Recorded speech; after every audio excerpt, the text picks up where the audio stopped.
কলকাতা টিভির পর্দায় আপনাদেরকে সকলকে স্বাগত। আমি পূজালি রয়েছে আপনাদের সঙ্গেই।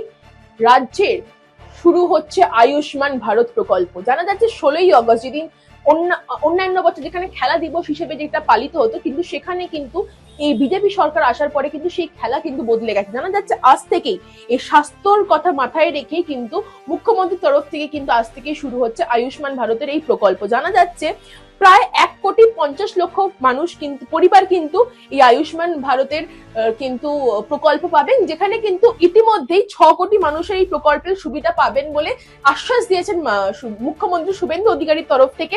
তার পাশাপাশি প্রশাসনের দাবি ইতিমধ্যেই প্রায় 3,40,00,000 মানুষের কিন্তু এই আয়ুষ্মান ভারতের এই প্রকল্পে কিন্তু তাদের নাম নথিভুক্ত করেছেন এবং খুব শীঘ্রই কিন্তু এই কার্ডের ব্যবস্থা করা হবে এবং তারা সেই কার্ড কিন্তু পেতে চলেছেন বলে জানানো হয়েছে রাজ্য সরকারের তরফ থেকে। এই প্রকল্পের বাস্তবায়ন পাশাপাশি দ্রুত কার্ড বিতরণ এবং পরিষেবা চালুর দিকেও কিন্তু নজর রাখছে প্রশাসনের তরফ থেকে। তার পাশাপাশি এটা আমি বলে রাখবো, আজ 16ই অগস্ট সেখানে কিন্তু এই কার্ড বিতরণ হবার কিন্তু কথা আশ্বাস দিয়েছেন এবং খুব শীঘ্রই কিন্তু এই আয়ুষ্মান ভারতের যে কার্ড কিন্তু খুব শীঘ্রই দ্রুত কিন্তু মানুষের হাতে পৌঁছাবে। ইতিমধ্যেই কিন্তু 1,50,00,000 পরিবার এই আয়ুষ্মান ভারত বা তার বিনিময়ে 1,50,00,000 পরিবার সেখান থেকে, অর্থাৎ প্রায় 6 কোটি মানুষ কিন্তু এই আয়ুষ্মান ভারতের জন্য তাদের নাম নথিভুক্ত করেছেন। ইতিমধ্যেই কিন্তু রাজ্য সরকারের তরফ থেকে 3,40,00,000 মানুষের নাম আয়ুষ্মান ভারতের নথিভুক্ত হয়েছেন বলে জানানো হয়েছে রাজ্য সরকারের তরফ থেকে। তার পাশাপাশি যেটা জানা যাচ্ছে, এই আয়ুষ্মান কার্ড অর্থাৎ আয়ুষ্মান ভারতের যে কার্ড সেটা কিন্তু বেসরকারি হাসপাতালেও কিন্তু অ্যাপ্লিকেবল হবে। তার ফলে কিন্তু যেই চিকিৎসক বা যেই চিকিৎসার জন্য মানুষ কিন্তু এত চিন্তা করতেন বা যাদের ক্ষমতা হতেন না এই তাদের কোনো রোগ হলে যে সেই চিকিৎসা করার জন্য, সেই ফলে কিন্তু এই আয়ুষ্মান কার্ড কিন্তু অ্যাপ্লিকেবল হয়েছে।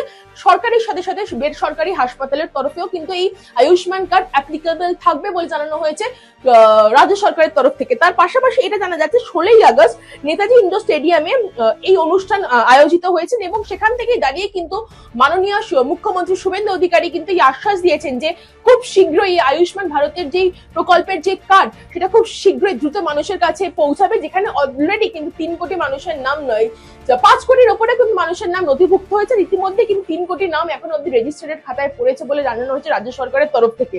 100 দিনের সরকারের এই উদ্যোগ তাই শুধু একটি কেন্দ্রীয় প্রকল্পের রাজ্যের প্রবেশ নয়, অর্থাৎ এই 100 দিনের মধ্যে যেই প্রকল্পের কথা মাথায় রেখে বা মানুষের সাধারণ মানুষের কথা মাথায় রেখে কিন্তু রাজ্য সরকারের তরফ থেকে কিন্তু নানান ধরনের প্রকল্পের কিন্তু স্কিম ইতিমধ্যে শুরু করা হয়েছে, যেখানে আমরা দেখেছি এর আগে কিন্তু অন্নপূর্ণা যোজনা বা নারী সুরক্ষার জন্য যেই সব প্রকল্পগুলোর কথা তিনি মাথায় রেখেছেন, তার পাশাপাশি সাধারণ মানুষের চিকিৎসা নিয়ে যে দুশ্চিন্তা ছিলেন যে অর্ধেক সময় অনেক জায়গায় কিন্তু মানুষরা ঠিক মতন চিকিৎসা করাতে পারতেন না পয়সার বিনিময়, সেই কথা মাথায় রেখেই কিন্তু রাজ্য সরকার অর্থাৎ এই বিজেপি সরকার কিন্তু ঠিক করেছেন যে এই আয়ুষ্মান কার্ড অর্থাৎ এই আয়ুষ্মান প্রকল্পের যে কার্ড সেটা কতটা গুরুত্বপূর্ণ সাধারণ মানুষের ক্ষেত্রে। কিন্তু কারণ কি, আমরা দেখতে পারি প্রত্যেকটা পরিবারেই কিন্তু কেউ না কেউ শরীর খারাপ হয় বা কিছু না কিছু কিন্তু লেগেই থাকে পারিবারিক ক্ষেত্রে।